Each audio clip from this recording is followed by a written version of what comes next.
twist cabbage off instinct. You don't think chicks think pink gators. My Detroit players, Tim's for my hooligans. Good morning and welcome to the Nicole Small Show.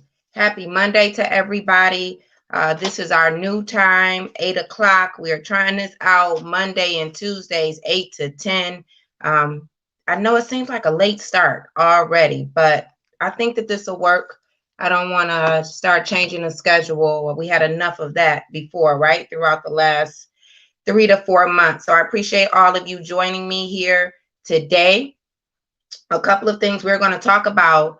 One is, has the self-worth and determination of the Black community actually been compromised? And when we delve into this conversation, we're going to talk about some of our actions or lack thereof that has caused that.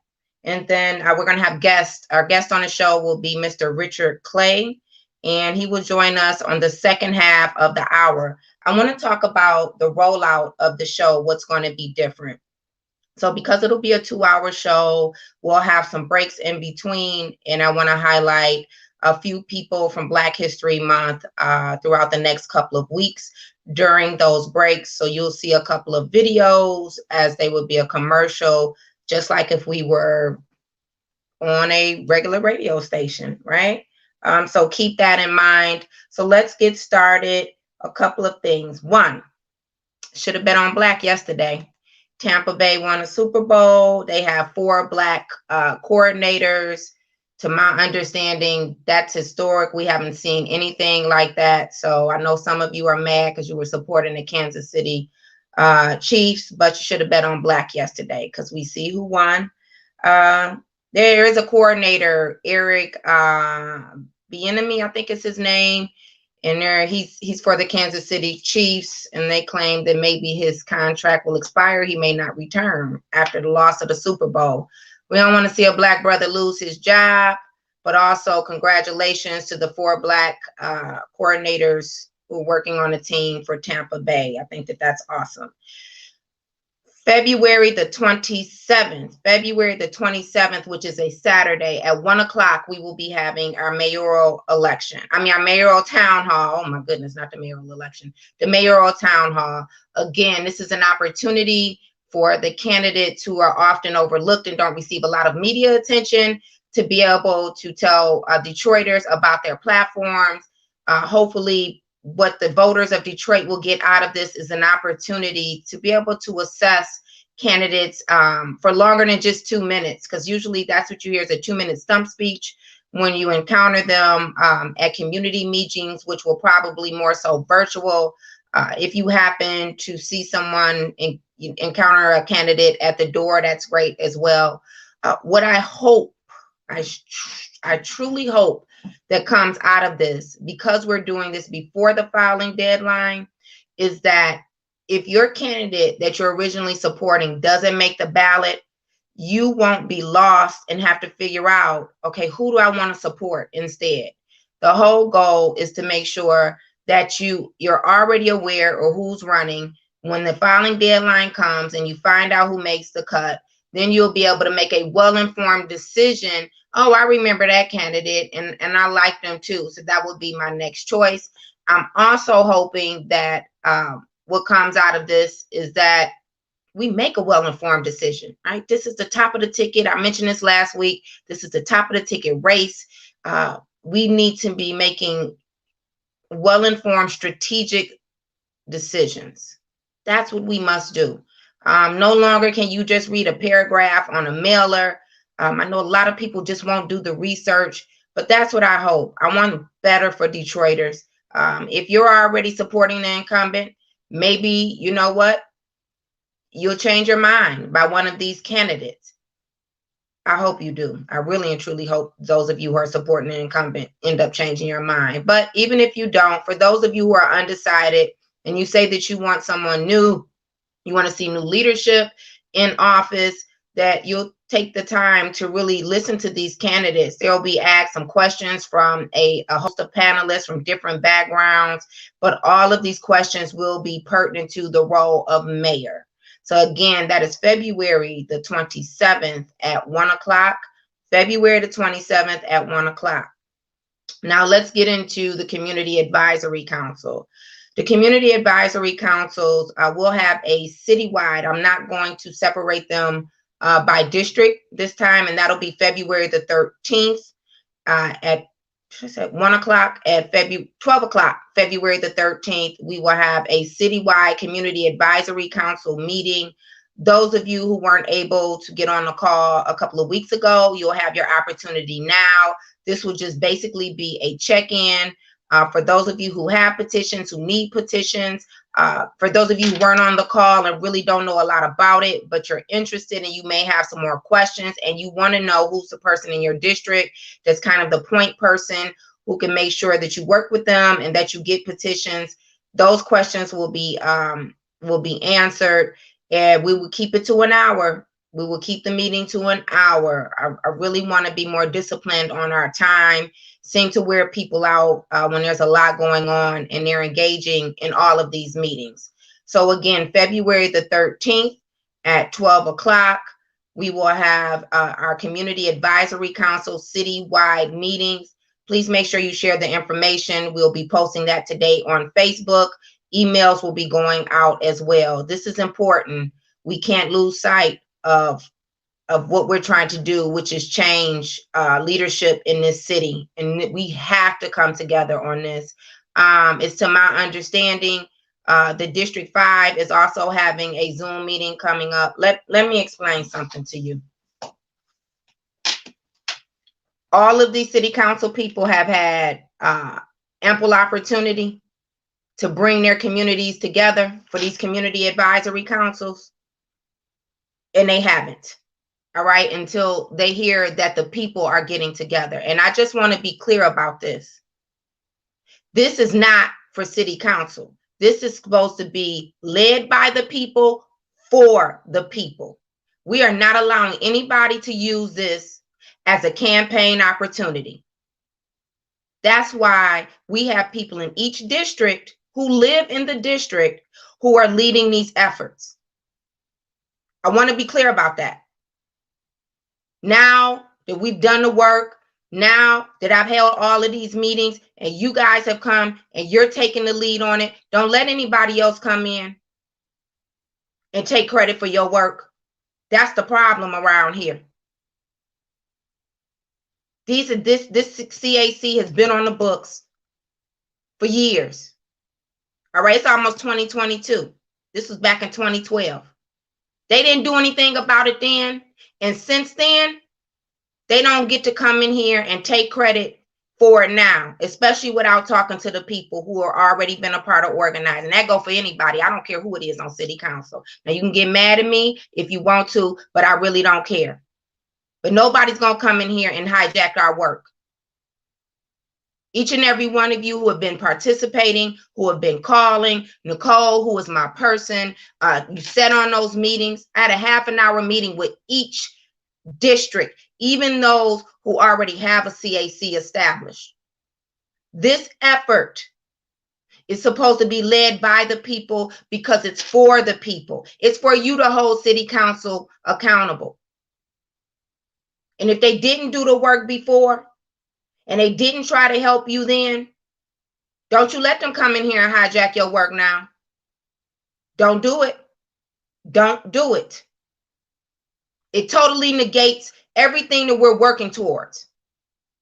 Now, if they want to allow you to speak at a meeting or something like that, that's fine. But nobody else is about to take the credit for the work that we're doing. And I mean that on everything. So be careful. And I want you guys to stay united on this front because we can win. We can have these signatures by April the 25th. We can have these CACs approved by May, by city council. We can do this. And then we can run some people for the CACs on the general election on a November ballot. We can do all of that, but we have to stay focused. This isn't about me. This isn't about a council person. This is about we. I told you it has to be the we agenda. In order for this to work, in order for us to have change this year. And if you start becoming distracted, that's where we lose. That's where we lose. And I'm all for building alliances, and you have to work with the administration on some things. But this right here, in order for it to be authentic, in order to keep the process transparent, you need to work with each other in your community. That's the whole goal. So that once we establish the CACs, and once we select the council, the members to be on the CAC, the Community Advisory Council, they will understand that the sole purpose of the CAC is to best represent the interest of the community and to have access to government and to make sure that we're holding our city council district people accountable. Plain and simple. If you start muddying the waters right now, we lose before we get started. Understand that. You lose before you get started. So I had to mention that, and I want to make that clear. These community advisory councils are very important, especially to those of us who have an ultimate goal to strengthen transparency and to have real accountability with our local government. You have to remember, the mayor has to meet with the community advisory council, and your district person is responsible for sharing information, keeping you abreast of what's going on, responding to the questions and concerns that you have based on the feedback from the constituents in your district, because they will now become your constituents when you're elected. This is important. Don't muddy the waters. We have a clear path right now. Let's stay the course. Don't start bringing other people in who gonna compromise the whole process. And again, you could work your council person, you know what they should be doing? Just allowing you to speak at different district meetings. But really and truly, if you live in that district, anybody who's the lead of a neighborhood association, president of a block club, should allow you to convey that information. They should be wanting to work with you to get those signatures. And for those of you who have a CAC established in your community, those persons should be working with you to help identify the best people to actually represent you, to represent the interests of the district, let me say, to be on the ballot for the Community Advisory Council. So again, this is supposed to be led by you, for you, not for you to be used. Keep that in mind. So that's this Saturday at 12 o'clock, February the 13th, and the Zoom link will be coming out. What else? February the 20th and the 21st, don't forget, is the Michigan Democratic Party convention. I don't know how many of you have already registered to log on, but today's conversation is about whether or not the self-worth and determination of the Black community has been compromised. And I think we definitely need to touch upon what's going on with this Michigan Democratic Party. We have a Black caucus. We have Wayne County Democratic Caucus, Black caucus, who's led by a Detroiter as well, both of them led by Detroiters.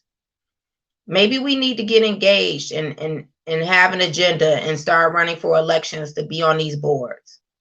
I don't know what else to say to you, but we're voting Democratic, and we have to keep that in mind. So no matter, you know, what your opinions are, and I don't know if it's too late now. I mean, well, it is too late because you would have had to run 30 days out, but that's no reason for us not to get involved. If we're going to vote and participate, then we really need to be engaged. So we need to have a conversation about what that looks like. I don't even know if many of you have even been paying attention to what's been going on with these parties. To my understanding, I haven't received a notification about the Wayne County Democratic Black Caucus even having any meetings during this pandemic. That's been a whole year. It's almost a whole year. That's unacceptable. And if it's because the chair is challenged with technology, that's no excuse. There should be a board member who will be able to Create a Zoom link. I don't know what's going on. That's unacceptable. I don't know that much about the Black Caucus, if they've been having meetings or not. But listen, you can't just let people sit in these leadership positions and you do nothing. When it has the name Black and it's associated with a party, and you know that 9.99999 times out of 10, that's the party that you vote with, we do have a duty and responsibility to hold them to accountable. Because you're voting with that party. That party is benefiting off of your vote. Aren't you worthy of better representation?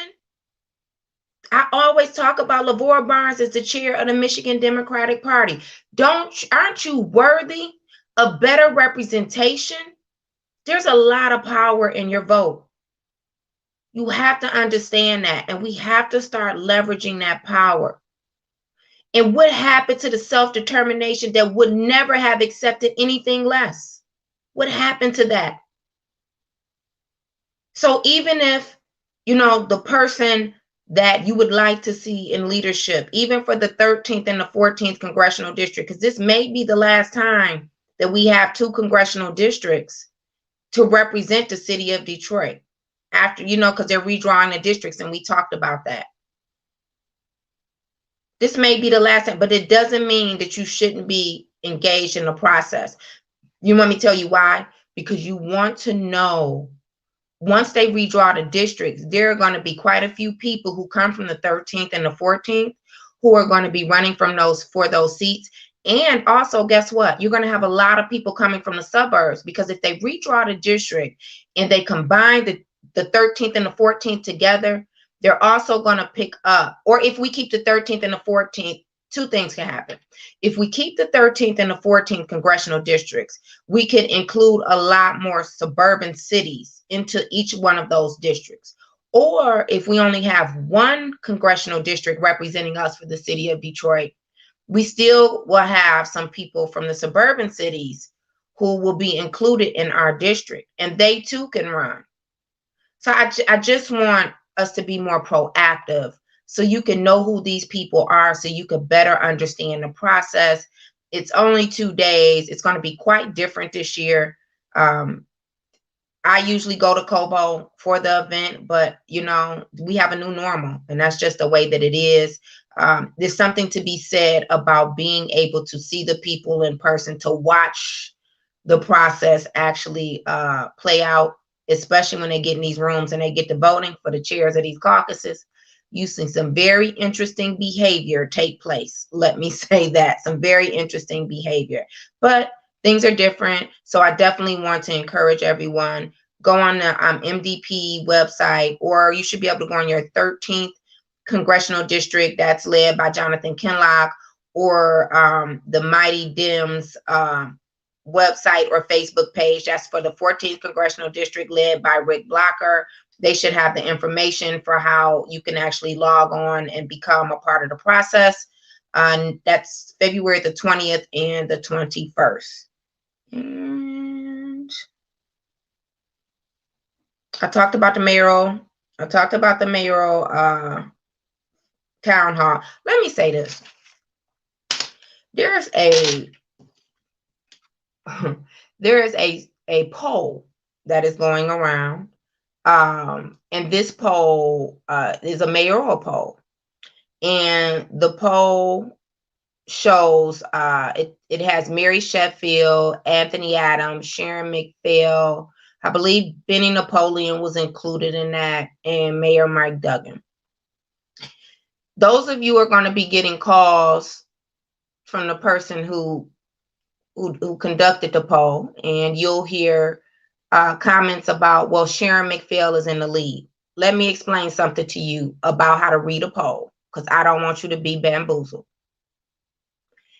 Sharon McPhail had high name recognition on that poll, okay?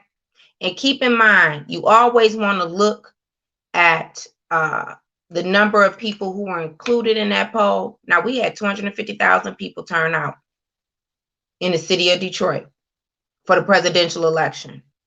Even if you polled 1,000 people, That's nowhere near on. It's just a snapshot, right, of the number of people who will come out and vote. But I'm glad the poll was done. But I just want you to understand it. It says that Sharon McPhail, I forgot, she was polling at, I don't know, maybe 17%. And I really forgot. But it was a higher number than even Mary Sheffield, who her numbers had dropped. Anthony Adams has very low name recognition at the time last year that the poll was done. I'm quite sure things are different now. And then Mike Duggan, of course, he had the highest name recognition, but his favorability was in question because he might have been right up under the 50% mark. But let me tell you about Sharon McPhail. She had a low favorability rate. People knew who she was, so that's why she had a higher name recognition, right? So they knew who she was. The name sounded familiar, but that's not even that high to have 17%. But keep in mind, her favorability rate was low on the poll. That does not mean that that person stands the greatest chance of advancing to mayor. So I just want you to understand, because reading polls can be very complicated, but I want you to know that.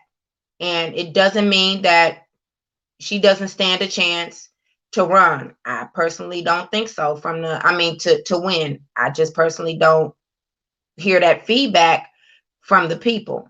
But she has a right to run, and I've said that.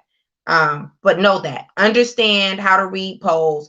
Understand what that means as you're getting calls about, why aren't you supporting her because she's done well in that poll. That's not what that means. And if it did, I would tell you. I would be upfront and I would tell you, oh, not only did she poll high on name recognition, but she polled high on favorability. She did not poll high on favorability. That's like having Donald Trump. He would poll high on name recognition and if you called all Democrats, but he would poll very low on favorability for people who would support him. That's just the way that it works.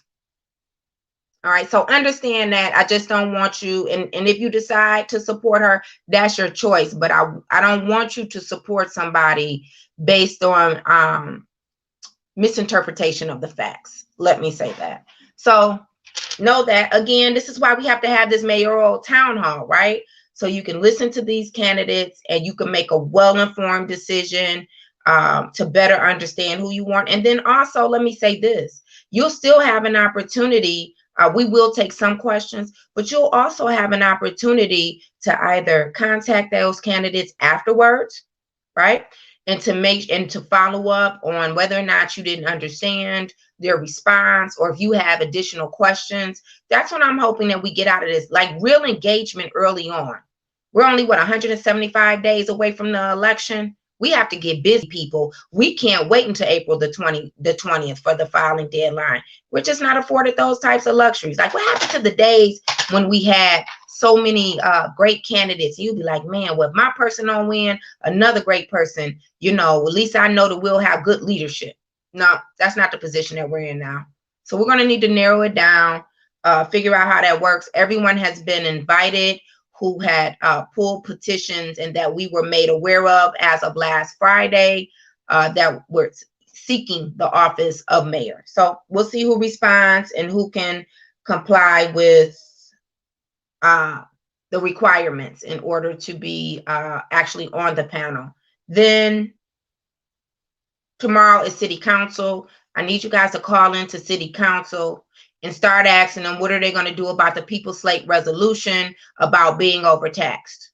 We need not to let that just fall to the wayside. We need to stay abreast of that. What happened to our money? Where did it go?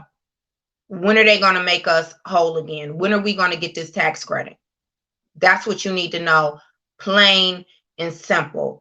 Someone has also been asking me, I'm sorry, I had to go down my list of notes, about the city clerk's position. We are going to have a forum for the city clerk. It's just that we have so many people to run for mayor. I didn't realize this at the time. Originally, we were going to try to just do the mayor's race and the city clerk's race to have a town hall, but there are way too many people running for mayor. we would have to start at 9 in the morning. It'd be like one of those charter meetings, and we wouldn't be getting off until 6 in the evening. It would be a full work day. So we will be having a town hall for the clerk and city council candidates, but it will come after the filing deadline. We can afford to wait until after the filing deadline for those races. It's this top of the ticket race, this mayoral race. And don't get me wrong, clerk is very important. It is a very important race. I didn't see Janice Winfrey pull petitions, but I'm quite sure she will be running for re-election again. Something to keep in mind. But we will have a town hall for the clerk and for city council after the filing deadline. And hopefully we can flush out some of the candidates for that. And that ought to be very interesting, right? City council is tomorrow. Seems like I'm missing something else. There's a hearing. No, they had the hearing for the Congresswoman Rashida Tlaib. She's pushing a water as a human right bill, and I believe that hearing was had last week, so we missed that. And I think that's it for political updates. Listen, start letting me know when your community is having a community meeting. I will be more than happy to share that on this show so people can start participating. Let us know where to go and find a Zoom link. Some of these community organizations don't have a website. It's a little bit challenging to access their information, especially the block clubs. They don't even have a Facebook page. Look, let me tell you something. You get one of those kids in the neighborhood and you get them to do you a social media page. That's what these young folks is for. Okay.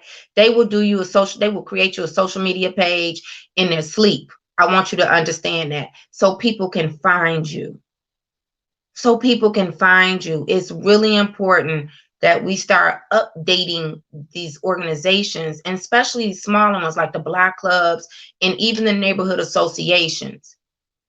People can't even hardly find you. Maybe you don't want to be bothered though with all of the BS, but you know Mike Duggan will find you. So let the rest of us find you, especially those who live in your community, within the boundaries that your organization, your block club, or your neighborhood association represents. So please get one of these younger people. They are good for that, and it won't even take them that much time.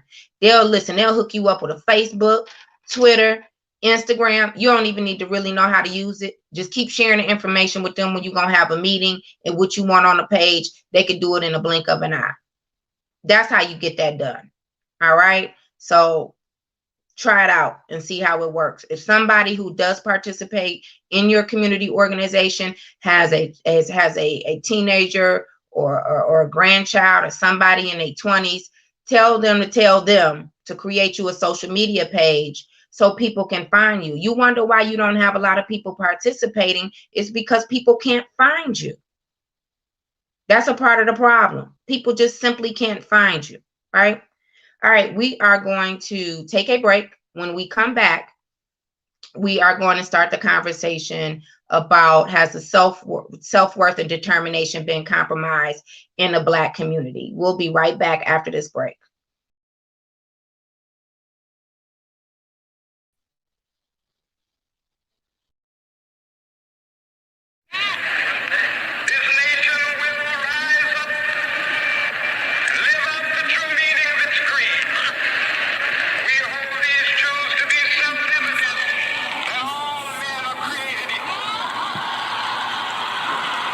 Broken down and tired of living life on the merry-go-round, and you can't find a fighter, but I see it in you, so we gon' walk it out.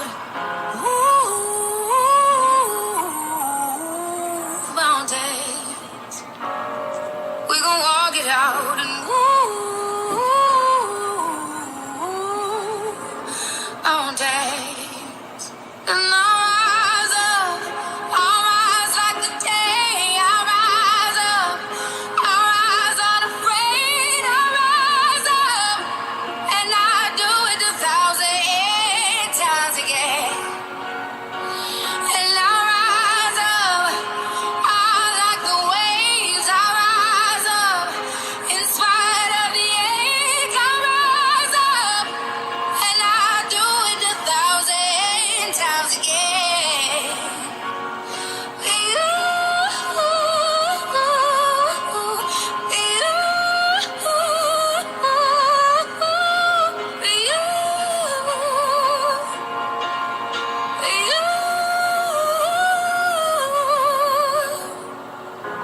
The silence is quiet, and it feels like it's getting hard to breathe.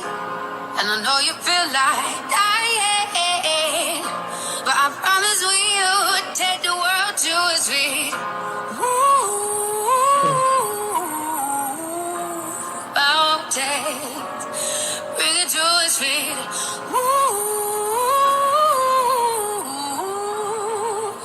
Mountains, and I'll rise up. I'll rise like the day. I'll rise up. I'll rise unafraid. I'll rise up, and I do it 1,000 times again.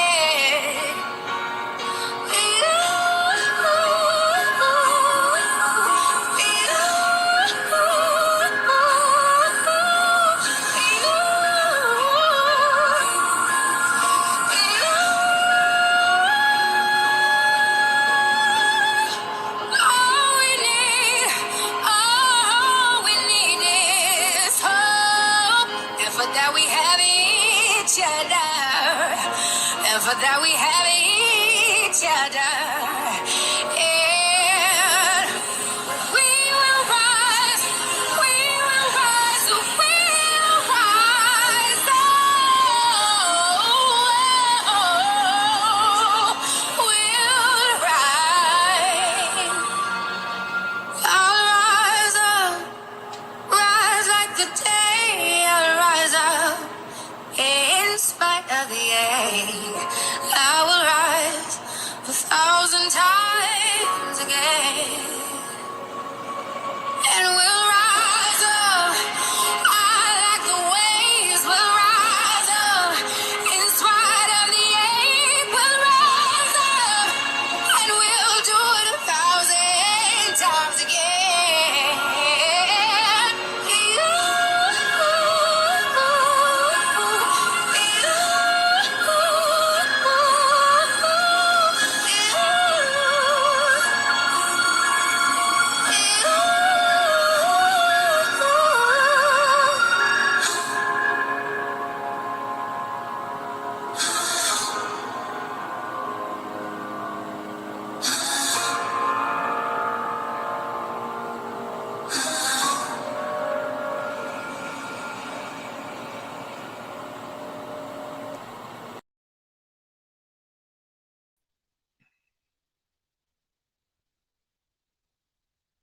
All right, welcome back to the Nicole Small Show. All right, today we are going to talk about, has the self-worth and determination of the Black community been compromised? Just looking at the video during that break, we've lost some great contributors to the Black community who represent Black excellence. And even if we think about what we've endured, especially within this last year with the COVID, we've lost some greats here locally as well. And I don't know how that's actually showing up in our community. Can we afford to lose any of our warriors? Can we afford to lose any more of our people who actually do the work and who are committed to make sure that they best represent the best interest of the people and who aren't so easily persuaded and influenced by corporations? You know, it's one thing to work with corporations. It's one thing to work with the establishment, but if it's not for the greater good of the people, then you're a sellout. That's what makes you a sellout, is that when you take advantage of the support and the loyalty and the sweat equity of the people, and you turn around and you side with the opposition and you use it against them. That's what makes you a sellout. I want to be clear about that, because so often we hear people who will call other people a sellout just because they're Black. See, no, they're not. And I'll tell you why. Because some of them never were with us anyway. Some of them never wanted to see better for our own people, only themselves. Some of them act like the Black skin that they live in is their kryptonite, right? So they've already diminished our self-worth. And the self-determination that we're talking about today is about us being determined to have better, to demand better for our community. Look, I know when you work, you get a paycheck. The paycheck just has your name on it, except for you men who understand how it's supposed to go. It has you and your wife's name on it, or you and your woman's name on it. But for the most part, it just has your name on it, right? That's your check. You work for it. The only thing is that we cannot afford to have this same attitude about I did this, so I should be the only person to reap the rewards. Not when it comes to advocacy, right? We could be an activist and we can push for change, but when you start talking about doing real advocacy work, you really should be talking about bringing the people together. You should be talking about what will be better, what would be best, excuse me, to help our people move forward. We see what has happened when it's just one of us. Look at how our self-worth and determination diminished tremendously just when we went from one mayoral administration to another, when we went from Coleman Young to Dennis Archer. Listen, you went from a mayor who talked about, listen, we're going to come together from the bottom to the top, from the homeless to the Black folks who were in the C-suites. That was Coleman Young's approach to leadership. To someone who says, look, I'm not here to save Black people and make them rich. That's when in our city, in our community, that's when our self-worth and our self-determination started being compromised. When you have leadership that doesn't understand and value that making sure that you build and sustain Black economic wealth and political power for the overall community, not just for you and your particular cabinet, that's when we really started seeing a shift, and we just weren't ready for it. We just were not ready for it. And I sometimes feel, I don't know what it was like to be a part. I hear the stories and I can only imagine, because I wish it was still alive today and existed, to be a part of that Coleman Young era, to see so many people talk about how they came out of households where, it was 10 or 13, how they grew up poor, but it was a different kind of poor back then, is my understanding, when Black folks grew up poor, but to be able to have an opportunity, and it was non-negotiable to have this opportunity to be able to access that wealth and that political power. You know why? Because that's what the leader of this city stood for. And so what I don't understand is how those of you don't want to see that resurgence. See, this current administration, this whole resurgence of the city of Detroit, it's about a resurgence of buildings and of corporate interests. That's what it's about. And gentrification. That's the resurgence that we're experiencing. Not a resurgence of sustainable communities. Not a resurgence of the majority of people who live here being able to have access to a livable wage. No, that's not what the resurgence is. That's not the outcome. And we're talking about, so we have watched this administration for 8 years. That hasn't been the outcome. And I don't understand why those of you who were here to experience the benefits of being around for a Coleman Young, for what he created, the culture that he created, the mindset, that you don't want to see it again. Why not? Why wouldn't you want to see? But let me tell you something. It's nothing like going out to dinner with somebody and you like, oh, you gonna get a drink, I'm gonna get an appetizer, and I'm gonna get a meal, and they start talking about they want a salad. It's just not fun, right?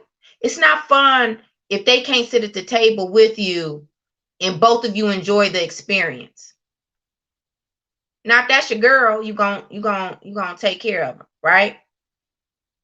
I don't think a man should want to take a woman out and he has to just drink water because he can only afford for her to eat. I'm just saying, that's how I feel about this politics. Like, why don't we want the rest of us to also be able to eat? Where do we come in with this mindset that, you know what, we only value ourselves? And really, you don't if you don't value your brother or sister. You will sit at the table with a 7 to 10 course meal, and you'll sit there and listen to their stomach growling. You won't even give them a bone. And you can't even eat all of that food. That's what we're enduring, and that's what we're experiencing right now. What happened to real Black pride? We keep talking about we should support Black businesses and things like that, and we should. But you know what? Black business owners need to support their community too. That's a problem. See, it's a two-way street around here. You want to get out here and you want to support an administration that has done nothing but help dismantle our communities. And that's what you want to support? You want to support somebody who has basically uprooted your whole business and smile in your face while they cutting off your profit? When you know you deserve better. Yes, we should support our Black businesses. I 1,000% agree with that. But also, some of these Black businesses need to have a come to Jesus meeting. We about sick and tired of some of you supporting the oppressor. Now we get out here, you know, I will never forget how we were outraged about what was going on the avenue of fashion. You don't even think enough of yourself that after almost a year and not hardly making a profit, because he tore up access to your building, to your business. You want to turn right around, and when the sidewalk is all new, you want to let him come cut ribbons and all of that. What is wrong with you people? How does somebody come rob you and then they turn around and you pat them on the back and you take selfies with them? See, that's how we compromise our self-worth and our self-determination. That type of behavior. That type of behavior. You don't owe him anything. You don't owe the mayor anything. You don't owe these city council people anything. They owe you. Do you not understand how valuable you are? They owe you. I'm not asking you to get out here and because I know, look, 90% don't even have it in you anyway, to get out here and really take a stance on the front line of protest. Because if you did, what you would have done is y'all would have locked arms like it was Hands Across America or Hands Across Livernois, and you'd have told them construction workers, you ain't tearing up nothing until we get this straight. That's what you should have done. That's what you should have done. And then he's so disrespectful. He don't even hire your people so they can make money to come patronize your business when he do it. And you don't even get it. Think about that. Think about that. Think about the optics of it. No other community would allow it. I said this before. Magic Johnson, as great of a businessman, I'm not talking about an athlete, as great of a businessman that he is a business mogul, Magic Johnson, who is Black. I guarantee you, he couldn't even go back to Lansing, Michigan, let alone Bloomfield, Birmingham, Royal Oak, and come in there as a businessman and buy us some and disrespect the people like that. He couldn't do it. He couldn't be mayor of any of those cities and disrespect the business owners like that. You know why? Because they understand their self-worth. And they damn sure are determined to make sure that they're treated with dignity and respect. Why don't we try that?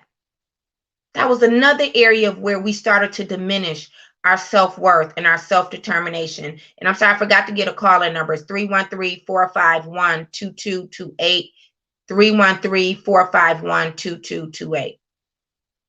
But what about the actions of ourselves that puts us on the back burner because we say, you know what, we're not that important.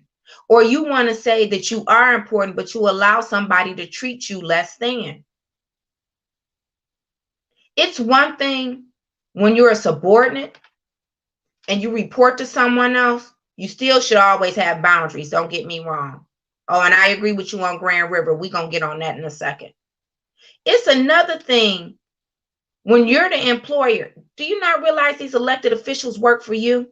You're allowing leaders who are supposed to represent you and your best interests to just do whatever they want to take your homes, to take your businesses, to take away economic opportunities, whether or not it's you getting a contract for development, whether or not it's you being able to actually strongly be considered for these jobs. Look at the number of appointees. Somebody needs to go back and do an organizational chart since this administration has been in existence since 2013. Well, they actually took office in 2014. Look at the number of people who were brought in who weren't even Detroiters. They didn't become a Detroiter until when they got that 6-figure offer letter. You gonna tell me that you had to use for HR, the head of HR, the director of HR? So disrespectful. He went and got the person who worked with the emergency manager. Now, I know one thing for sure. Even during the pandemic, Wayne State still has graduates in HR. One of them. University of Detroit still has graduates. U of D, graduates in HR.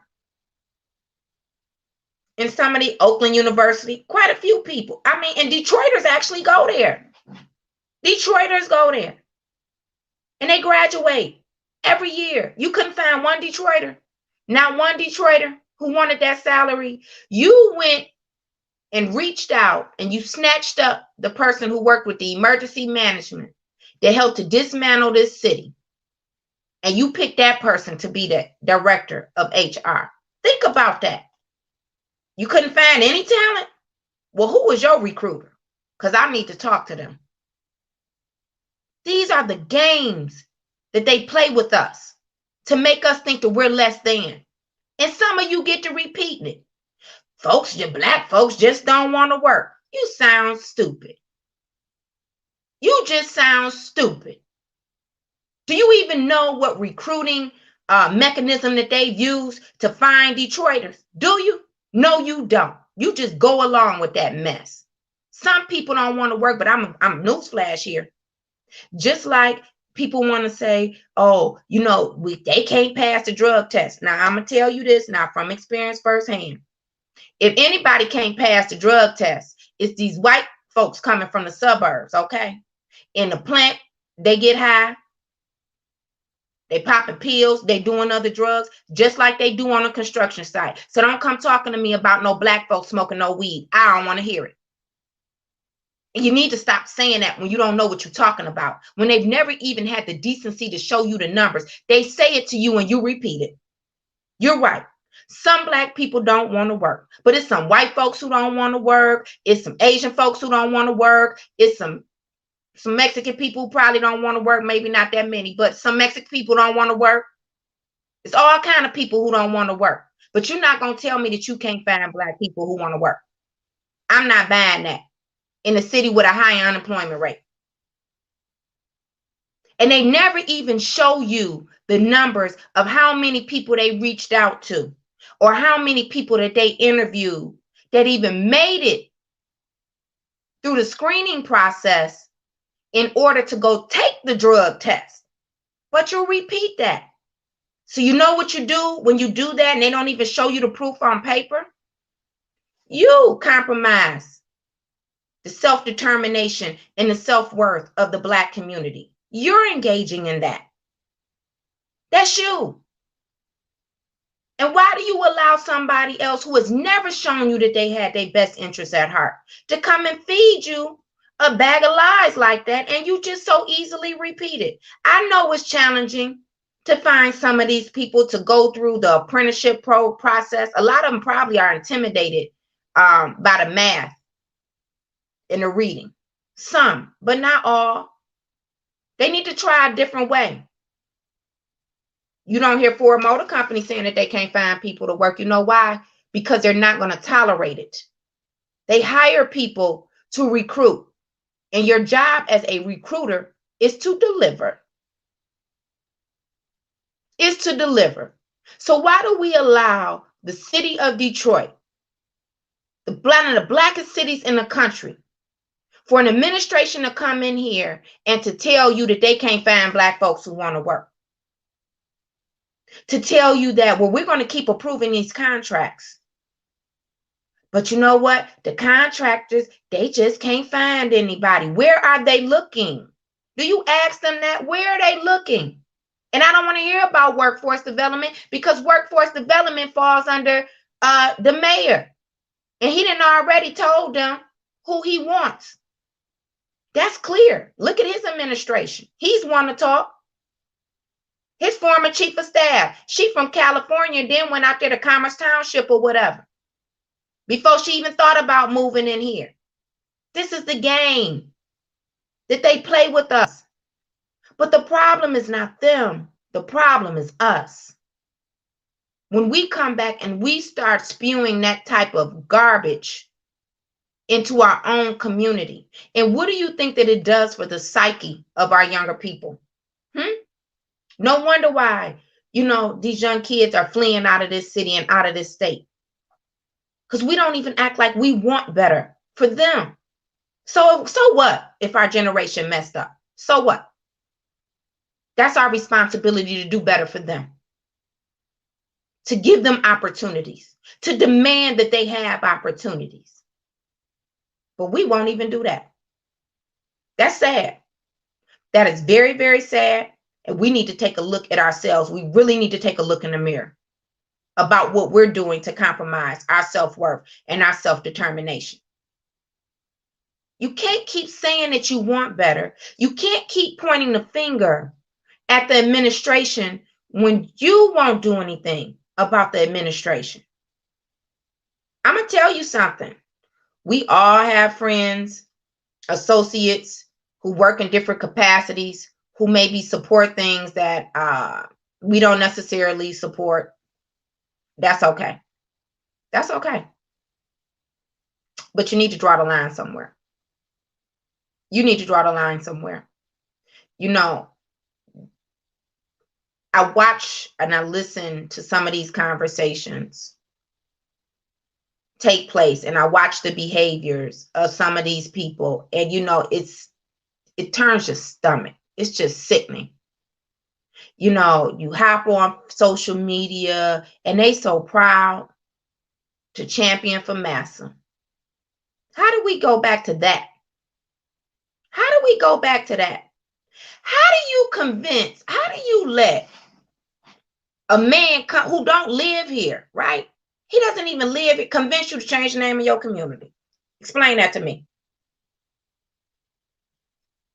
How you do that?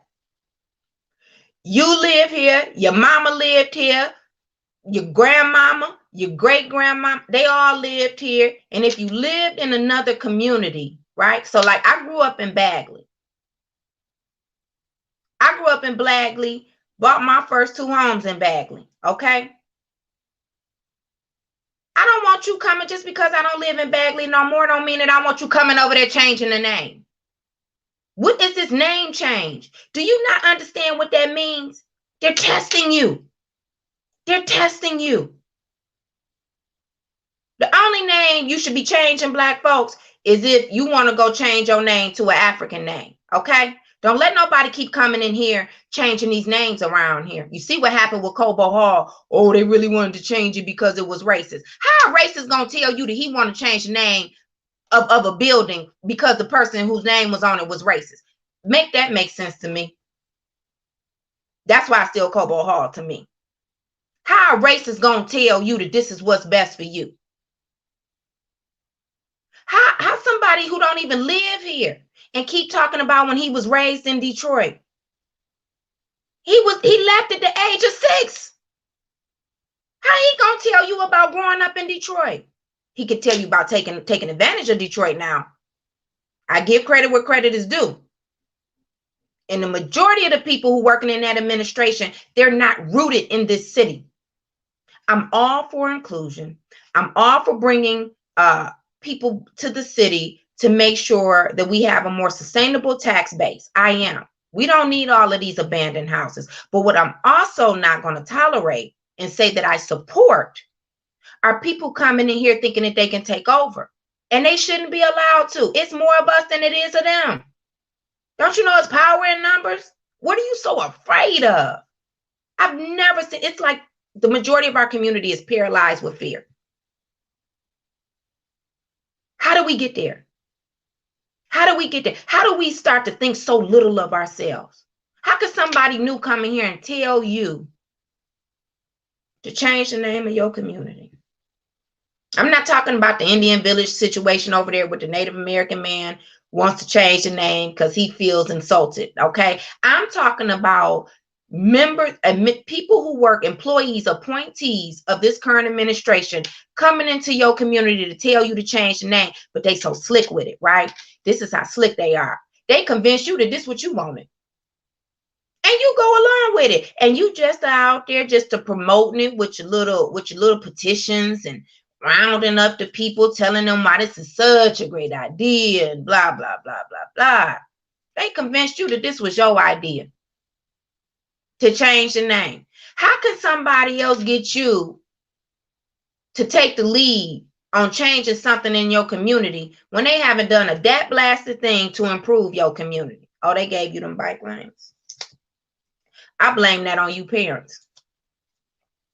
You black parents who got your black kids in these meetings, this majority black, telling these white folks who just came in here for a contract that they getting way more than 6 figures as a consultant to come tell you in your community why bike lanes are so great.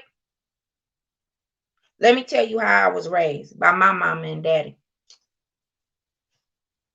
You weren't going to go out here saying that kind of foolishness, okay? If the community wasn't getting what they needed, you don't go against your own community. Some of these young folks in here hollering about these bike lanes. So screw the elders who telling you that it's a danger to them, right? That's your fault. Y'all need to tighten that up. And y'all need to stop it too. Why are bike lanes so wide in the city of Detroit? Did you ever ask yourself that? I saw a white man driving his Maserati. Yes, his Maserati down a bike lane on Jefferson. That was in 2019. So you need a bike lane that big? That's what you need. But in the suburbs, contrary to what the mayor told you, how they had the same bike lanes in the suburbs have a very narrow bike lane. And it's just a picture of a person on a bike. And it's very narrow. You know why? Because a bike isn't that wide. That's why. So we just letting people come in here and uproot our community. And then afterwards, you want to talk about how it's dangerous. Shut it down. Shut it down. And see, if those of you who are, I'm going to say under 60, and you support this bike lane crap, shame on you. When you have our elders talking about how dangerous it is, when you have people with disabilities talking about how dangerous it is, you just dying to have those bike lanes. It's all a test. It's not just about the bike lane. It's about them being able to see how they can convince you to go against your best interest and the best interest of your people. That's what the bike lanes were all about. That's what Grand River is all about. Now look at Grand River. It's tore up from the flow up. That stupid mess that they done put out there, a streetscape. But you didn't have your city council person going against it, did you? Nope, sure didn't. They're responsible too. Just like I live in District 2, Ray McAllister come over here with that garbage. I'm just waiting. They're talking about putting some bike lanes on Outer Drive. Woo-wee. It's going to go down. And I'm going to shout it from the mountaintop. It's going to go down. You talking about bringing some bike lanes on Outer Drive. I bet you if I look out my window now, it's people out there running in the snow. And you know, a few of our people in the hood, they still ride their bike in the middle of the winter. But don't come over here with all them poles and all of that mess. Don't come over here. Then you got 6 Mile torn up. Now, everybody knows 6 Mile is narrow, especially between Wyoming and Livernois. You want to do a streetscape over there too. You know, it's just all of everything you tearing up, but you're not making it any better. It's to test you. It's to test your energy. It's to test your backbone. And to see if you understand how much you're worth, how much your community is worth. It's all a test. Because when the majority of us get up out this city, you know what they're going to do? They're going to change it all back again. You're going to have wide streets without all of these obstacles and everything. Because, you know, they don't do that in the suburbs. They don't play those games in the suburbs. I'm just trying to tell you that they don't. As soon as you cross 8 Mile of Livernois, you see a little narrow lane for people to ride their bikes. Just a little narrow one, right? Because a bike is what? Narrow. Just a little narrow lane for people to ride their bike. And we not the suburbs. See, they always want to tell you what the suburbs have. Well, bring some of them suburban services on over here then. They don't want to bring you an increased number of officers. Okay, so you can make sure that you have safety in your community. They don't want to bring you that, but they're going to bring you some bike lanes because that's what the suburbs have. Oh, okay. Think about it. They don't want to bring you better city services so that, you know what, when you go downtown, you don't have to get a nasty attitude or to wait all day, you know, just to get a response. They don't want to bring you that. They don't even want to update the system for you to access what's going on in city council. They won't even post that on the website, how they voted. But they want to bring you some bike lanes because that's what the suburbs have, and these streetscapes and these greenways. Oh, the greenways. And I'm all for my environmental justice people. I like green spaces and I believe in beautification and stuff. But no, you're not going to come with them bike lanes and all of this making the sidewalk so wide. Explain that to me, because I've been asking everybody, why the sidewalk so wide on Livernois? Why do we do that? It's the avenue of fashion, not the avenue of cafes. But we let them do that, didn't we? Literally, a semi-truck can drive down a sidewalk and you still would have room on the other side. Explain that to me. This isn't even a thoroughfare. Explain that to me. This isn't 8 Mile. This isn't Telegraph. It's Livernois. And y'all rolled Kwame's back, and to this day, that's probably why Kwame snuck into the city and snuck back out. You know why? Because he ain't want to hear your mouth about that mess that was on Livernois that he put in. I ain't support that either. I'm consistent with mine. I don't care who you is. If I don't think it's right for the neighborhood, I'm going to say I'm not going to be for it. So that's just me. But that's probably because y'all don't want to let that go. But now, here this man come, and he convinced you that these sidewalks is what's best. Even if you wanted to have outdoor patio eating, did you need all of that? Did you really need all of that? Did you really need to tear up a whole mile radius? But because we think that, you know what, if someone else tells it to us, we're not smart enough, we're not worthy enough, we're not determined enough to be able to make decisions that are best for ourselves. So we go along with someone else who has shown us over and over again does not have our best interest at heart. And see, it's not just the mayor. It's not just the mayor. See, these people come into our city and into our community from all walks of life. From all walks of life. And some of them look like us.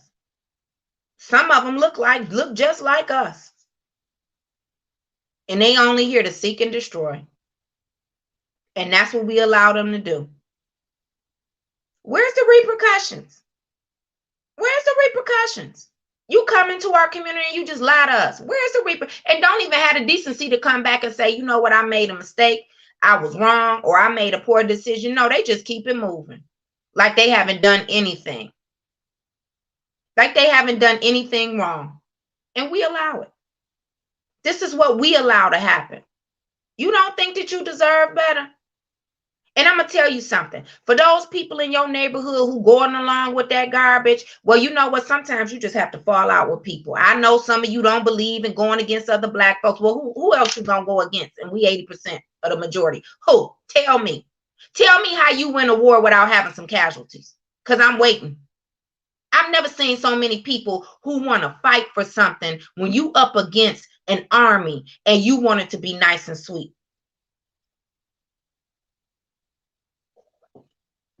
Are you from Detroit?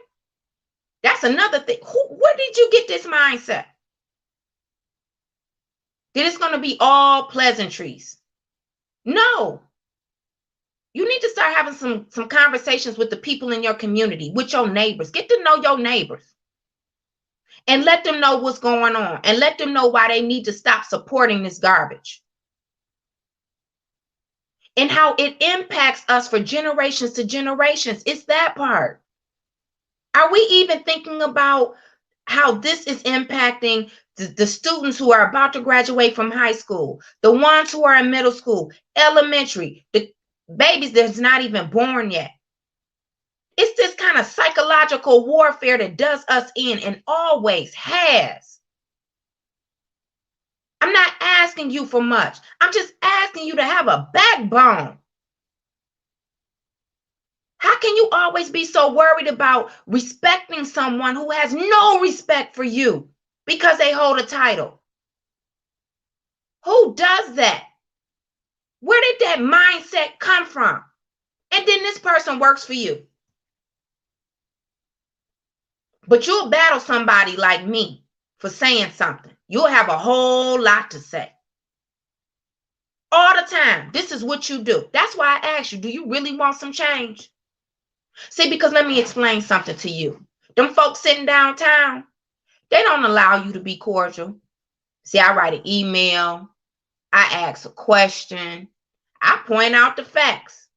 And they just lie to you. Even when I present the facts publicly, then they turn around and they lie to you. And you don't want them to get challenged. You so worried about somebody cussing them out instead of worrying about how they cutting off your opportunities. If that's the most I've never seen, it's ridiculous. That's what you worried about?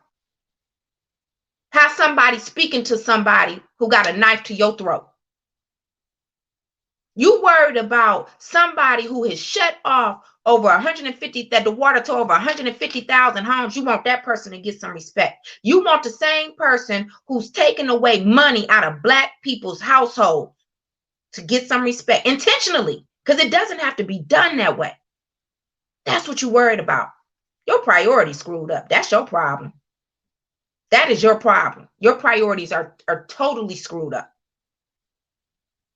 When are you going to start worrying about the worth and the value of your community first and of your people? Do you think that it's okay that during the pandemic, millions of dollars came in here and you don't even know who it went to help? You think that's okay? Then you got folks in the suburbs who want to lead the narrative. And we're going to talk about that tomorrow.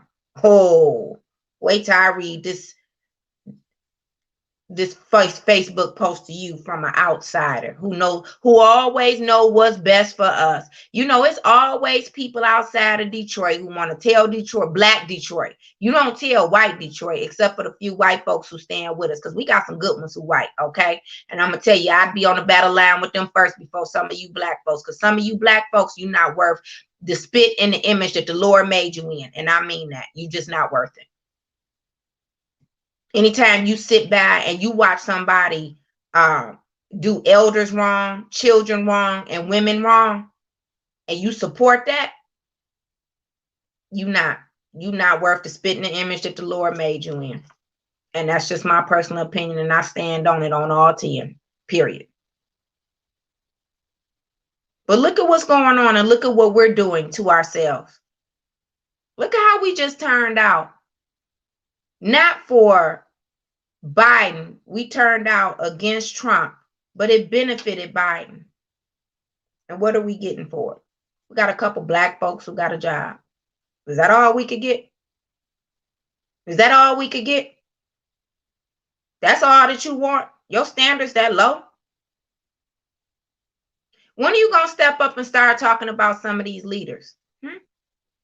If you really value yourself and you know that you one of the hottest commodities, Black Detroit, you help save this country. You a hot commodity and you don't even know it. When are you going to stand up and say, you know what? Some of y'all going to have to move out of the way because you're not doing anything. We got too much dead weight around here. And they cemented in these positions and they're not doing anything. And if you Black and you represent your own community and you're not doing anything to improve their quality of life, you won't even stand on it. You need to go. You need to go. What does it say about somebody who's Black, who holds a powerful position? It's not even paid, but it's a lot of power in a role. And they just won't give up the title. They won't give up the title. They are cemented there. And get real indignant with you when you say, you know what? It's time for you to move on. That's why we got all these young folks running for mayor with little or no experience. That's why you have so many young people are frustrated with this process. Because I'm going to just tell you, the average age that you need to be in the city of Detroit to run anything and to keep it, you probably have to, if you start off before like 62 or 65, I don't know, they're gonna question you around. It's gonna be an uphill battle. I'm just gonna tell you, that's how we like it around here. That's how we like it around here. We won't do it. We don't care about succession planning. And because we don't do a good job of succession planning, because it's really not hot on the radar, you know what that means? You don't value your community because you're not even making a plan for somebody else. The more people who understand the process and who have the experience, the more powerful you are. It doesn't make you less powerful. Every other race and every other community understands that. It makes you more powerful. That's why we have so many people going into these positions with such a huge learning curve. Then you want to say you don't have any experience. Well, you won't even get out of the way for them to have some experience. You barely even bring them in. You look at what Roy McAllister got over there. First, he had the majority of his people were all already collecting 2 other fixed incomes, okay? Pension, Social Security. And so that's what you hired as the majority of your staff. I just want you to think about it. Then when you let some of them go and you fall out or whatever, then you go hire 2 white people. Again, I know the white folks who out here doing the work, and they ain't one of them. If you gonna hire the white folks, go on over there and get you a Stephen Boyle, a Russ Ballant, Pam Weinstein, even though she don't want your money, and she in another district. I'm saying go get some white folks who been around here. What's his name? What's that man's name in District 1? John George with the Blight Busters. At least he been here. I don't know about his politics, but at least John George been here. No, you go get these white folks we ain't never heard of. You gonna get some young white guy that we don't know. You gonna give him an opportunity. See? You young Black people not even worried. Oh, he got Eandre over there. So what? So what? And it's not enough. But how dare you go with our tax dollars and you get a majority staff when they all on a fixed income already? But then he want to come around and ask you for your vote. Think about that. He's not even investing back into our community. That's what I'm trying to tell you. I think Tate does a great job getting some young people. So does Sheffield. Even Brenda Jones got a couple young people over there. Look at Roy McAllister. How is that acceptable? District 2, how do you let him do that? How do you let him do that? How do you let him get away with not even pouring back into our youth, our younger people? How do you do that? because you think you're not worthy. This is the highest voting district with the highest income and so-called the highest education. Well, you know, it's a lot of educated fools running around here. How do you let him do that and go unchallenged? You know, you'll get some seniors who will tell you them old folks need to sit down. That's what y'all say. So he's already a senior and he gonna go get a group of other seniors and you just gonna X out the young black people. And all of y'all are fool. If you go over there to his millennium table or whatever, you can let Andre convince you of that garbage if you want to. What you need to do is rally together and get some of these people who are a little bit more seasoned to stand with you young people and tell Roy McAllister no more, because this doesn't help the community.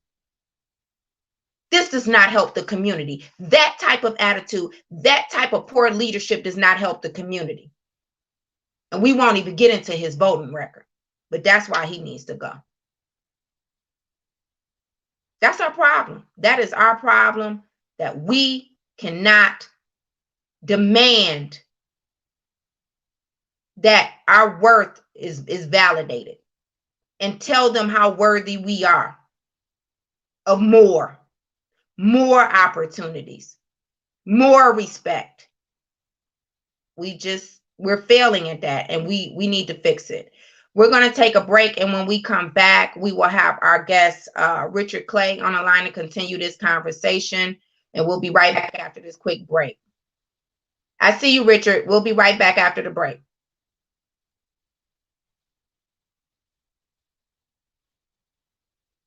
Who is next for Black History? Oh, Aretha Franklin. To all of us and to all of you, to rock steady, the fabulous Aretha, almighty queen of soul, once again with an invitation to all of us and to all of you to rock steady, the fabulous Aretha Franklin.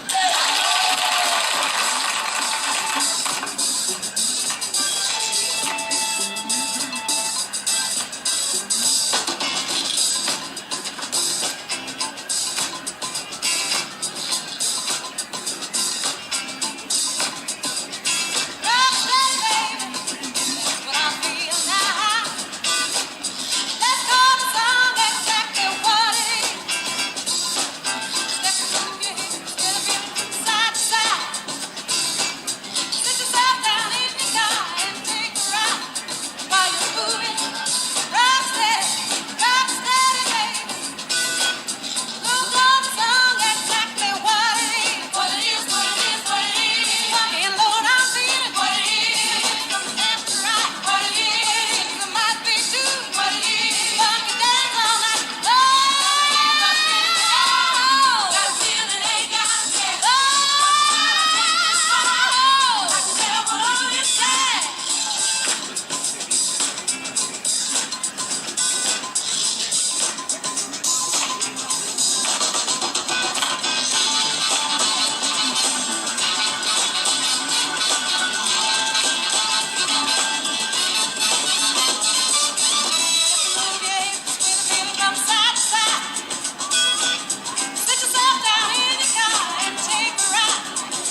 Hello, Mr. Clay. How are you this morning?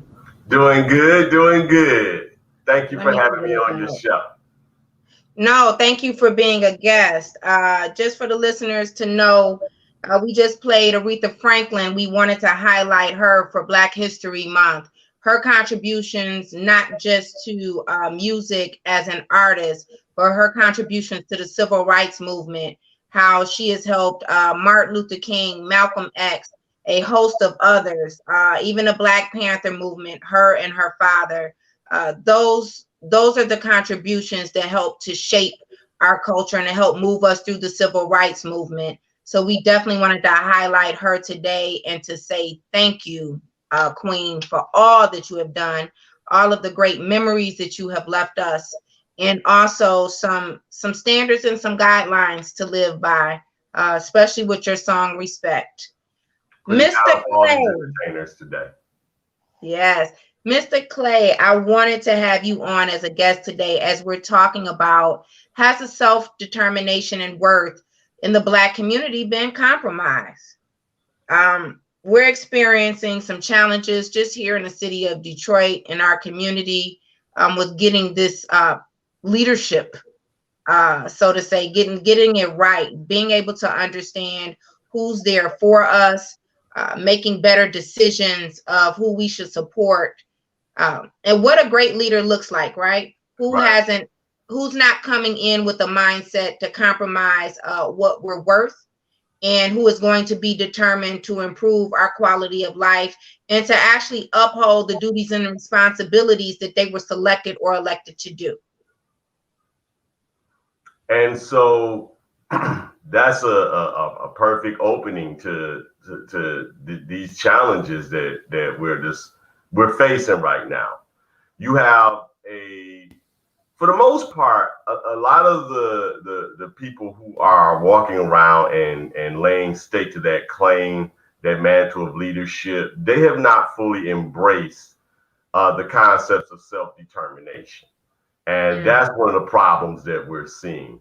Um, they get it to some degree. Like, you have to be out here, you have to be public, you have to be vocal, you have to use different platforms. Those are some of the trappings of leadership that we've seen them grasp onto. But the self-determination part, the fact that you have to give the people victories, and you have to give them victories in the areas of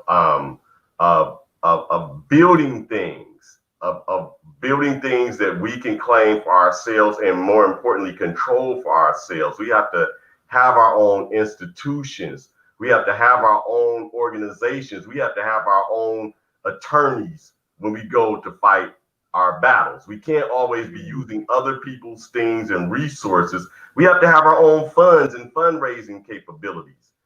Leadership builds these things when they understand and embrace and accept the challenges that come with self-determination.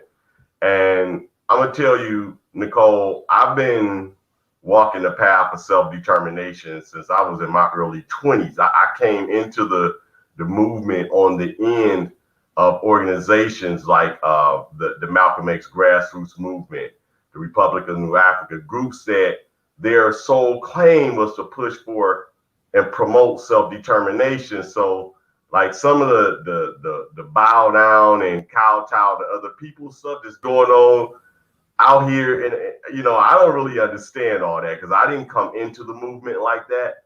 But at some point, our leadership today, especially our local leadership, they have to begin to embrace self-determination and stand on the broad shoulders of those ancestors like Marcus Garvey, Malcolm X, and a long line of others, male, female, who did that and who put it down like that for us to understand and move forward.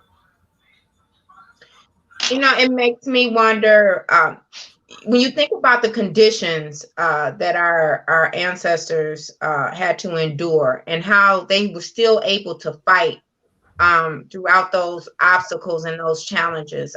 We could go back to slavery. That's a whole piece in itself. Right. You had a lot of abuse, psychological and physical abuse that was endured, and people became complacent. They began to think that it was the norm. There were some Black people who really believed, that Massa wanted what's best for them, and Massa wasn't so bad. Despite he was getting free labor, the raping, the beatings, the killings, all of the host of things that happened in the restriction from freedom that they had a right to, right? Right. Then you think about what happened during the civil rights movement, how people would still go back out there even though they knew the dogs would be sicked on them. They would be hosed down, they would be beat by the police and other racist, people who just didn't want to see them to advance as a people. And then it brings me to what we have now. The challenges that we have pale in comparison to what those people endured. And because it did, I don't understand why we are so weak and so slow to move. That's the concern that I truly have. You know, in some ways, we have gotten soft, or let's say softer, in comparison. We're dealing. We have our super host of challenges, a wide array of challenges today. But as you just outlined, and a lot of times, we complain and we bemoan these challenges.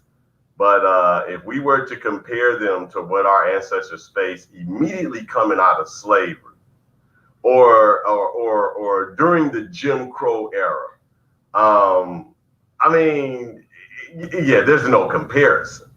And so, to some extent, it is disappointing that we find it so hard to man up, woman up, and roll up our sleeves and do the hard part. See, what I find out, like organizing and working towards self-determination, these are not easy things. They take a lot of hard grunt work before you can see the polished endings. And I think that's what we've kind of gotten away from, doing that hard grunt work, getting to the uncomfortable parts.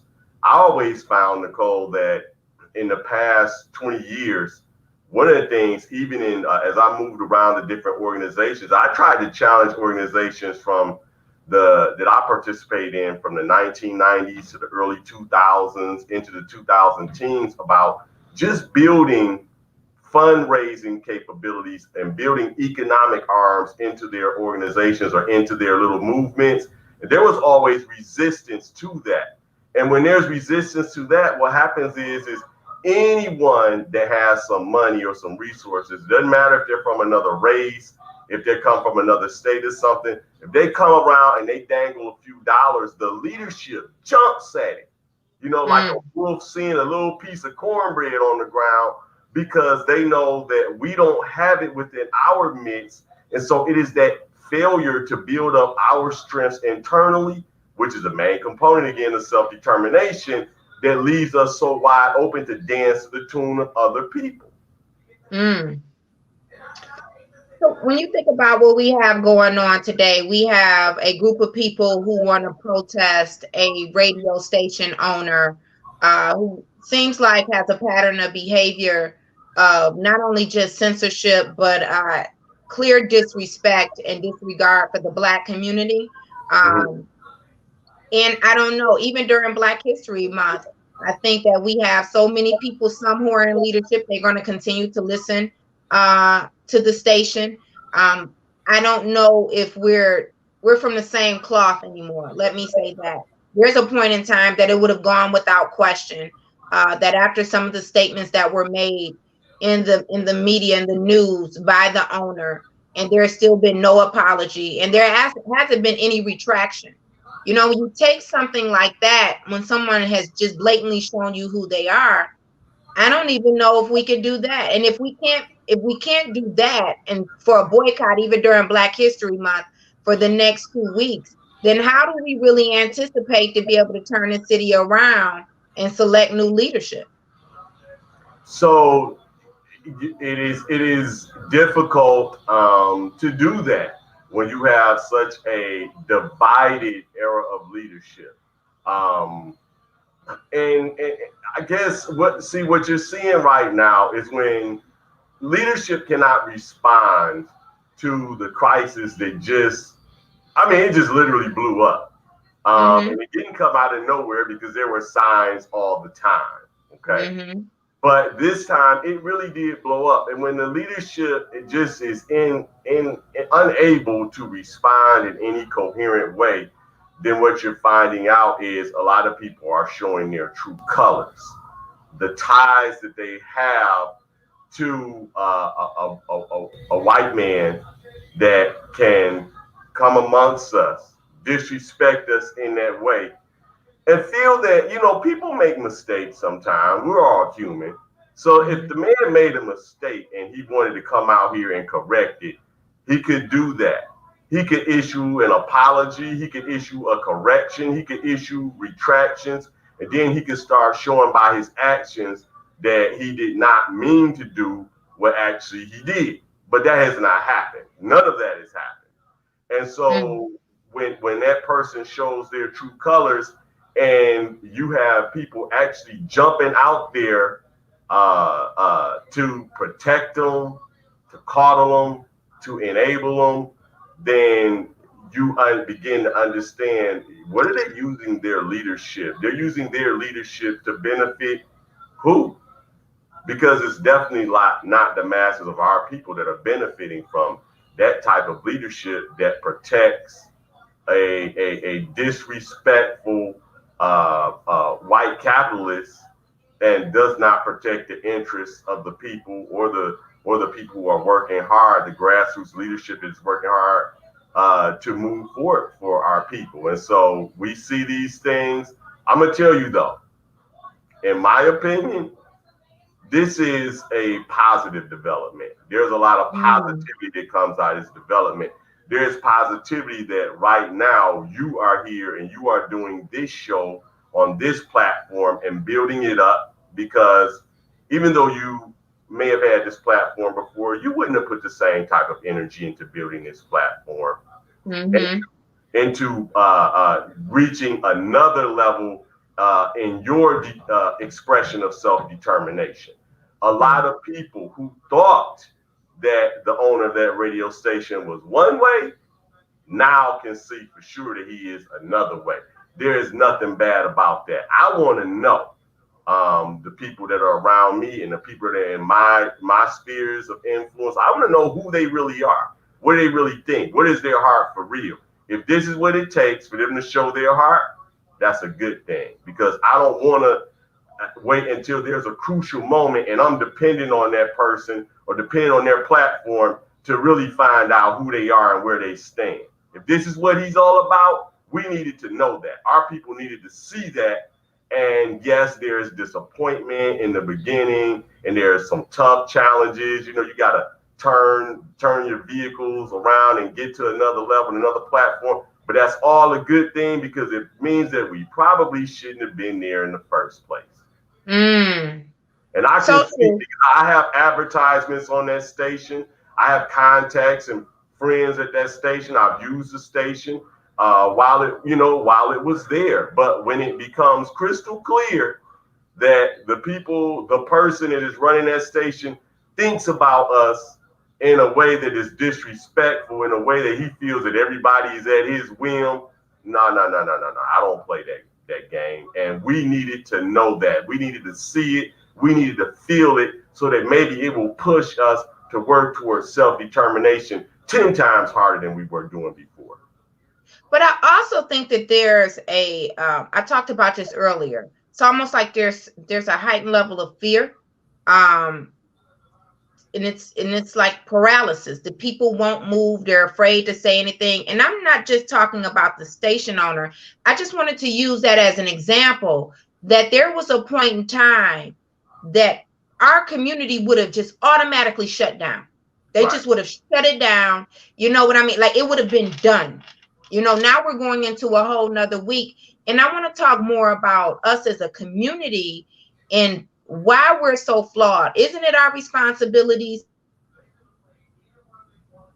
So this is some of the problem here is when you say like it's almost like a fear. There's a paralysis. There's no, you know, people are like, what do we do now? I mean, look, we are at this particular point where our leadership kind of took their eye off the prize, so to speak, in regards to self-determination. We haven't built our businesses right. We haven't built our community institutions right, and we don't have a lot to lean on. So the masses are kind of like this. They will go whatever way the leadership guides them. The leadership has not built in the way that it should. It has become very dependent, and so the masses have become very dependent, and we depend on these people for way too much. And when they begin to show us what they have always showed us throughout history, normally this would be the time where we would turn to our independent built institutions. We don't really have those today. That's true. We have the lowest amount of media institute. I read in preparing for this interview, I read an article last night in Highbrow magazine that said that Black-owned TV stations are down to zero. Wow. They're talking about, you know, they're not talking about the smaller ones. They're talking about some of the Class A TV stations that we used to have. James Brown used to buy radio and TV stations back in the day.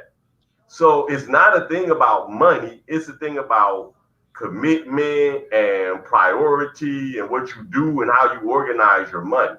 So that's one problem. The other problem is in this city, as you well know, ever since the state operated contrived bankruptcy and emergency management takeover, the spirit of activism and the spirit of fight back has been down.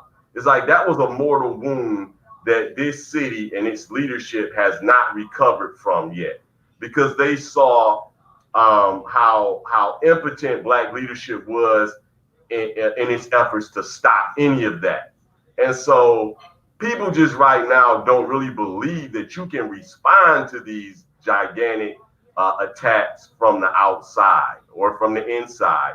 And when these attacks come up, people just kind of fall back. And we got to get out of that wounded psychology and understand that we've been under attack since we've been in this country. We've always overcome. We've always organized. When we had to, we embraced integration and worked with our other allies and did things. But when we had to, we turned inward, we built, and we used the vehicles of self-determination to put ourselves back up on our feet and get to where we wanted to go. And we're going to do that again. But it's one thing that I wonder is the problem is that I talk about succession planning for leadership, but I don't think we do a great job either of succession planning for change, right? So we take on each issue individually and we'll fight that for so long. Either the outcome will be favorable or, you know, the opposition just waits us out. We know that that's a huge issue that we have in our community. They feel that where they're going to be upset temporarily. I mean, even the owner of 910 said it. Kwame will be forgotten about in 2 weeks. You know, won't nobody even be thinking about him. I think that that's the same attitude that the opposition takes when it comes to us fighting, our community fighting for justice and demanding equitable treatment processes and resources. So what do we do? What should we change right now to make sure that, you know what, we're already prepared? See, what I don't like is, why is it that every time something happens, which the action doesn't change, right?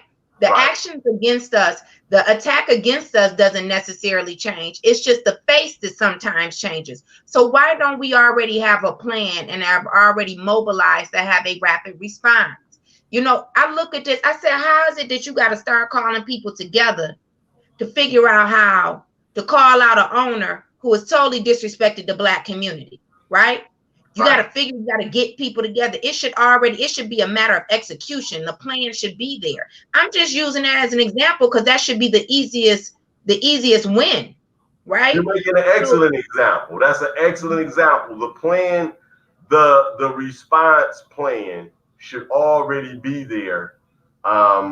Just like you mentioned, the game plan against us is the same game plan. It really doesn't change. The faces change. The plan and operations don't. Because when something is successful, those that work against us, why would they change it, right? It worked. Mm-hmm. Okay. So what we have done is we have failed to put together the black agenda and the protect the black community agenda and continue to work it. Now we would have to make some changes to it because they would never allow us to just continually work the same plan and it would just continue working. But we have failed to put that together. And even beyond that, when you have key elements of people who we our people respect as leaders that are still there saying, no, nothing happened. No, the station leader, he didn't do anything bad. Oh, as a matter of fact, he kind of, in his own way, so he's got his own way and his own sense of humor. He kind of apologized to y'all, and we're moving forward. You have key people that are deflecting and trying to mislead people. There are people who are still, kind of listening to the station because they don't even fully understand what just happened. We don't have clarity in our leadership and clarity in our positions because you got some over here and some over here. That situation has to be cleared up. And when we go to oppose those who oppose us, we're going to have to be clearer and more decisive in our movements and in our statements. But I also think that we need to do a better job of sharing information, right? So you have so many incidents that have occurred, even there, that people never talked about until now. It's like Stockholm syndrome, right? So now all of these stories are coming out about this happened and that happened and what he did to this black host and that black host. What's the problem? Why do we protect people who are not for us instead of immediately coming out? And that I think is a problem as well, because we see that show up in politics. I mean, and of course, we're going to have some black people around here who are just going to support the oppressor. I can't do anything about that. I don't even try to deal with those type of people because your psychological issues are far beyond my grade, my level. So, but there are some others who really just don't know, but are afraid. I don't know if it's fear, or I don't know if it's that our community has just become so numb to even trying to fight these types of issues that they think that we won't come together and support them. So I think, from my vantage point, this is mainly a problem of dependency. There are people that are addicted to and dependent on drugs and different substances out here. They know that those substances are tearing their body down, but they're dependent on them to get them through the day, to numb some pain, whether it be physical, psychological, emotional, whatever it is, and they just can't move away from it. We know that the politicians that oversee, for lack of a better word, our communities, we know that they are doing us wrong, that they are not advancing an agenda that deals with our needs, and that they are basically continuing and participating in our oppression and just skimming what they can get off the top. Is working for their enrichment.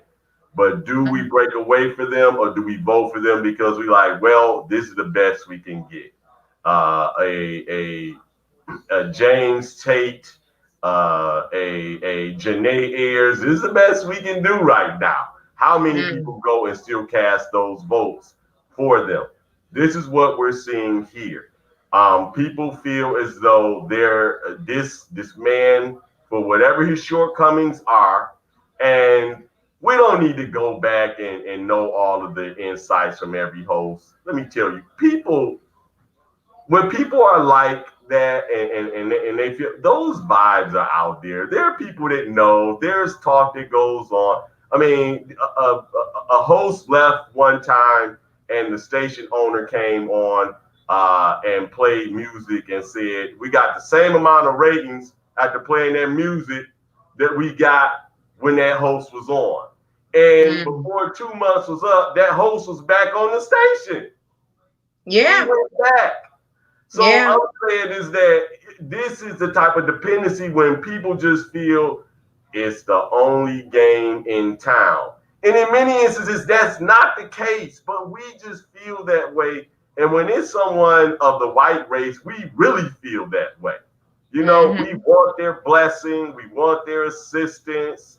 Why? We don't even know. This is psychological dependency. It is almost, it's a part, it's a byproduct of living all these years under white supremacy and believing that the white man's ice is always going to be just a couple degrees Absolutely. colder. Absolutely. Mhm. Absolutely. And But it's if a sickness. It's a sickness. It's a part. It is a psychological disease that we have to work hard to treat ourselves from. And then again, to break the dependency, it takes a lot of the hard lifting. It takes self-determination. the question is, are we built for it anymore as a whole? And Mhm. that's what I'm trying to get to the root of.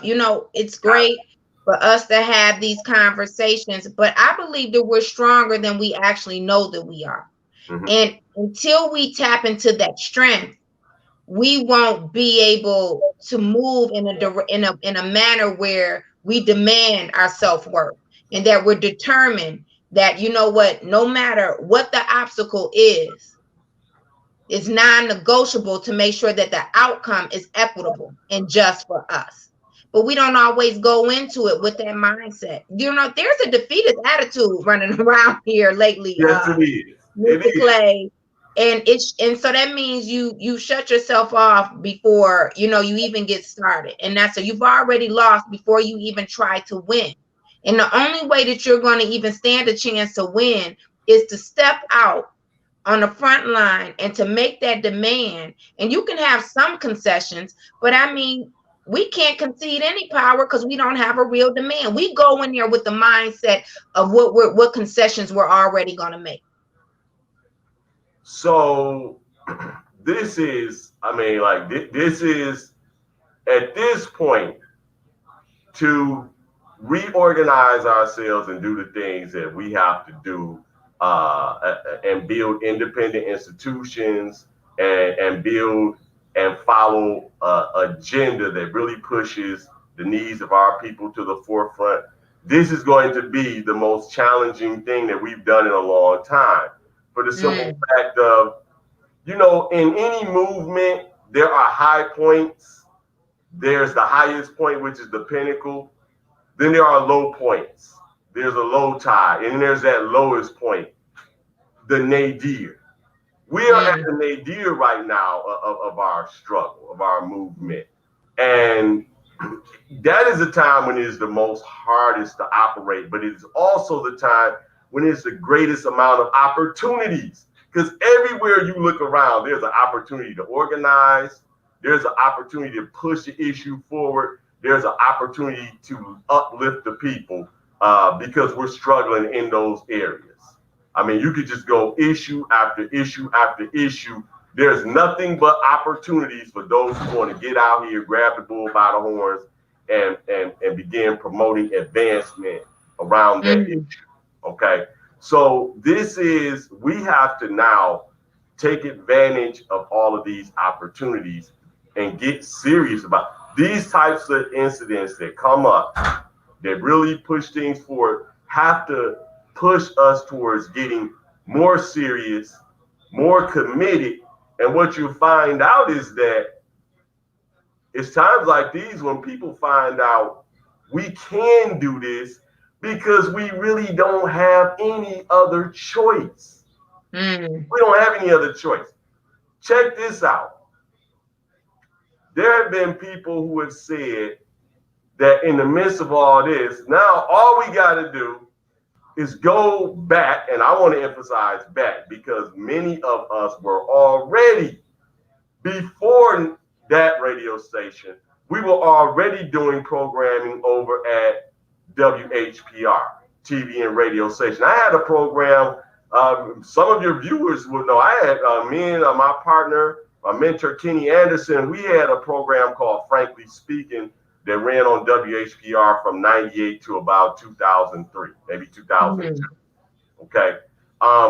And we were not the only ones that were over there. Many people were over there, and there's some hosts that are still over there doing programming. Right. And they should be, because WHPR has been a great institution. RJ Watkins has been just a pillar of inspiration and independent institutional development and media here in Detroit and Highland Park. And I love them, and many people do, and we should. However, it is very clear, a simple Google search will tell you and tell those people who I believe they know, but the ones that are saying, we got black media, we just go back over to HPR, you should have never left, keep advertising. WHPR and Brother RJ, he sold WHPR to Locust Point Networks in 2014. And if there was different situations going on, if the station couldn't maintain, then that's what was going to happen. But there was a lot of reasons why the station had to be sold. And if you go and read about Locust Point Networks, you'll see in that article that I mentioned early, that the reason that black television stations, especially and radio too, are being bought up, gobbled up. There's massive consolidation in the media world. But this company that bought WHPR, lo and behold, is a great thing that it's still there, because what they do is they go across the country. They've been buying up black media institutions, especially TV, and turn them around white. They're not even turning them around in that sense. What they're doing is they're at some point, they are a cell phone company. They basically tear up their broadcasting licenses, turn them back into the FCC, check in a license, and go and use that section of the airwaves to go in and bid in auctions so they can buy more airwaves for cell phone time. That's what they do. They basically are converting their TV airwaves into cell phone airwaves so they can have more room to create for the 5G networks. Now let me say this. Nobody really knows this, but you're going to look up at some point, and it's not just here, all across the country. Many of these stations that we used to have are gone, and they're being converted into just space for cell phones to operate. So I thought, it was my understanding that they also would take those FCC licenses, not just to make sure that they can increase control and have the 5G network, which is a very profitable business. Yeah. But I also thought that they were selling some of these licenses to white business owners who wanted to have a media platform as well. And they weren't really selling the licenses, the portion of the licenses that they sold, right, to people who wanted to continue with radio and TV broadcasting. The majority of those licenses that were sold were not even sold back to black people. Oh, definitely not. The majority of them are being sold definitely to these white corporations.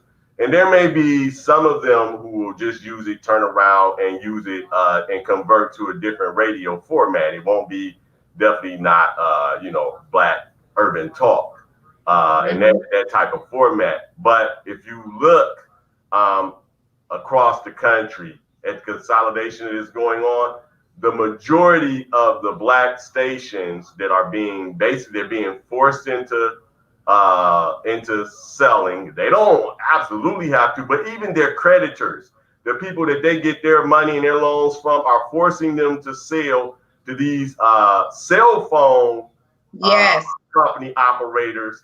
Those cell phone company operators have no interest in operating radio or TV stations. The most profitable thing that is going right now is the licensing for these airways and these cell phone airways. So they're going to convert those into the most profitable thing because that is how capitalism works. Which That is how also means capitalism that they without have. consciousness works. When what we do is we put consciousness into it when we have to do the thing. Capitalism without consciousness said whatever pays the highest dollar, that's what they're going with. But it also means that these companies have zero interest in making sure that we keep our truth and our narrative going, right? And that's Definitely. what we need to understand as well, is that as they're buying these licenses and they're buying these stations, that also means that there's another platform, that's another way to silence our voice. And isn't that the biggest issue that we have with mainstream media? I mean, you look at even what they do here locally. Like, that's the reason why I wanted to have the mayoral town hall, is because so often, you have a current mayor who he does dominate and have control over the media from what we see for the most part. And so how do we educate and share information with our community that's authentic when we're so limited? So I agree with you with what you said earlier, is about, we need to identify these spaces of where we can have a platform and be treated with dignity and respect. And we're going to have to end real soon, but I just want to say this too, Richard. Let's not forget, a lot of these other options that we have, even if they are Black, you have to pay, right? And so we need to understand that there are some sacrifices that have to be made in order to have wins. That doesn't mean that you should automatically just defer to going in a direction of where it's not best for your people. Any last words? Go ahead. We're going to have to handle our economics and our finances as a people, as a community, as organizations differently than we have for the past 30 years. We cannot continue to go and think that we're going to be dependent on other people's platforms outside the community, that we can even have platforms. This platform that you're on right now is a low cost platform. And some people will say it is a free platform. If you want to elevate anything, you're going to have to put some finance behind it. It is not free. Nothing is free in a capitalist society. Until we build a different type of more socialist economy, then we can talk about it. Nothing's free. Sacrifices are going to require financial sacrifices, fundraising, and independent economics. And until we wrap our hands and our minds and our actions around those concepts, we're going to constantly find ourselves back in these positions debating the same things. We have to elevate in the area of finances and economic independence and self-reliance, the same way our leaders told us literally 100 years ago that we were going to have to do if we wanted to be a free people. And when you think about it, we don't even have a platform like this, like that you could go online and be able to have exposure to a host of people without a lot of complications, something that's easy to access and that's user friendly, that's owned by Black people. We need to tap into that too, creating these type of platforms where we own the podcast app, where we own, StreamYard, or where we own like a YouTube. We need to start looking into that as well, as opposed to only focusing on brick and mortar radio stations that you could go into. I would like to see us advance beyond that, but that's a whole nother conversation. I appreciate you coming today, Richard. It's always great to have you lend your level of expertise on so many issues. Thank you for having me. Enjoy coming. And just as my last words to your viewers are, thank you to that station owner for showing his true colors. Until there is an apology to our entire community and to the hosts and the people who are blatantly disrespected, we have to move forward. We have to move on. And now we roll up our sleeves and we get down to the real nitty gritty business of developing our own self-determined independent platforms. Thank you for having me. Thank you so much. And thank you all for joining me today. Please remember to like us on YouTube and subscribe. You never know when Facebook is going to kick you off. So I want to make sure that you have access to the show and you get the notifications. We'll be right back here tomorrow at 8 a.m. Have a great day and be safe.